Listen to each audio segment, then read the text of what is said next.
গেছি ডাক্তার একান্ত আপন বিরিয়ানি অনেক কিছু পর ডাক্তার একান্ত আমার নুডলস সেই পাগল দাদা যে বক বক করে সেই রয়েছে ওখানে, ঠিক আছে, ওখানে রয়েছে। দেখি আমিও তো বক করি, দেখি আর দুজনে একসঙ্গে। হ্যাঁ এই তো ভদ্রলোকে দেখাও, এই যে দাদা ফেমাস দেখছেন তো, এই যে ধরে ফেলা যে একদম ধবাম করে লাফায়।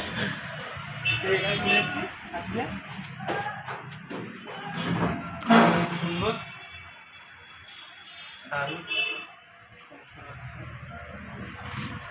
উপরে চলো, উপরে যাবো, উপরে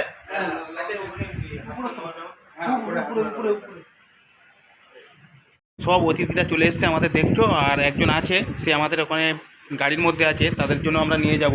আর এখানে ভদ্রলোক দেখছি 7 কেজি গোটা খাসির বিরিয়ানি বানায়, সত্যি ভাবা যায় না।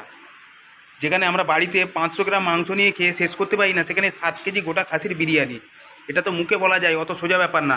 সত্যি একান্ত আপন অনেক কিছু আমরা জানতাম না, আমার কাছে ছিল সেটা গোপন, কিন্তু এখন সেটা হয়ে গেল খোলা। কিন্তু বুকের মধ্যে শুধু একটাই জ্বালা, কখন খাবো।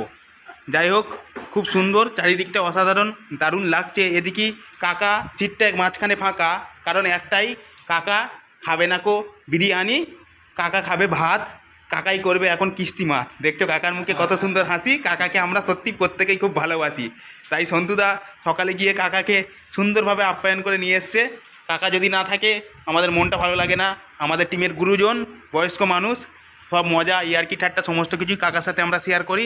আর দাদা এসেছিলো, দাদা বললো এই টেবিলটা অন্য লোকের, মানে উনি এই টেবিলের দায়িত্ব নেই, অন্য লোক আছে, পুরো সিস্টেমটাই অন্যরকম দেখছি। আর এদিকে প্রশান্ত দেখছো একদম, এর আগে এসেছিলো বলে ও তো ওস্তাদ, এর আগে এসেছিলো প্রশান্ত, যেহেতু ওই জন্য কোথায় গাড়ি পার্কিং করতে হয়, কোথায় কী করতে হয় প্রশান্ত সব জানে। যাই হোক, আমি জানি যে প্রশান্তর মধ্যে কত কিছু আছে, কারণ প্রশান্তর সাথে আমি কেদারনাথ জয় করে এসেছি না। প্রশান্ত অত সোজা ব্যাপার নয়। প্রশান্ত 300-350 কিলোমিটার গাড়ি চালিয়েও তারপরে আপ ডাউন করার ক্ষমতা রাখে, সেই হচ্ছে প্রশান্ত। কিন্তু ভিডিও করছি বলে একটু শান্ত। যাই হোক, প্রশান্ত মুখে খুব হাসি। আমরা সত্যি সবাইকে খুব ভালোবাসি। আর নতুন দাদা এসে আমরা সত্যি আনন্দিত, গর্বিত দাদা আমাদের পাশে থাকার জন্য। যেহেতু আজকে প্রয়োজন স্বেচ্ছাসেবী সংগঠনের কাজে দাদা এসছে, আর সেই উপলক্ষেই আজকে আমাদের এখানে আসা, নাহলে এখানে আজকে আসা হতো না।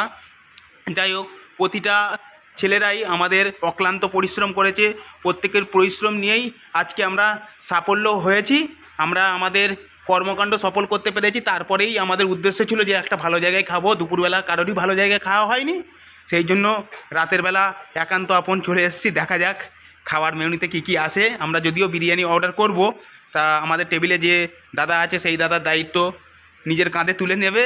দাদা আসছে, তারপর দেখা যাক কত দূর কী আমরা অর্ডার করতে পারি। দেখছেন, আচ্ছা মটন কোনটা আছে? হ্যাঁ আচ্ছা, ওটা আছে তো, আচ্ছা ঠিক আছে। সত্যি বিরিয়ানি ভালোকে প্রশংসা করতে আমরা জানি। আর আমি এমনি ছোটোবেলা থেকে খেতে পছন্দ করি, আমার বাড়িতে এখনও 4-5টা তরকারি নিচে হয় না, সেটা সন্তুদা ভালো করেই জানে। কোনোদিন আমি নিরামিষ তোকে আমি খেতেই পারি না, কিন্তু খাওয়ার প্রতি একটা আগ্রহ আমার আছে। আর খাবার টেস্ট হলে আমি বলে দিতে পারি, খাবার যেমন ভালো হলে আমি বলতে পারি, ঠিক তেমনি খারাপ হলে বলতে পারি। এর আগে ডিবাপিতে বিরিয়ানি খেয়েছিলাম, একদমই ভালো লাগেনি, কিন্তু এটা মুখে তুলতেই যেন সুস্বাদু, যেন অমৃত খাচ্ছি। সত্যি আমার ভিডিওতে যারা দেখে তাদেরকে বলবো এখানে আসতে, একান্ত আপন দারুণ অসাধারণ, এত সুন্দর। সত্যি বলছি, এর আগে আমার ভালো লেগেছিল একমাত্র দাদা বৌদির বিরিয়ানি, কিন্তু দাদা বৌদিকে টপকে দেবে এই একান্ত আপন। দারুণ লেগেছে। তোমাদের সবার কেমন লেগেছে বলো? সত্যি প্রত্যেকের খুব ভালো লেগেছে, অসাধারণ বিরিয়ানি, খুব ভালো। আপনার আপনি কেমন লেগেছে আপনার বিরিয়ানিটা আর একান্ত আপনের?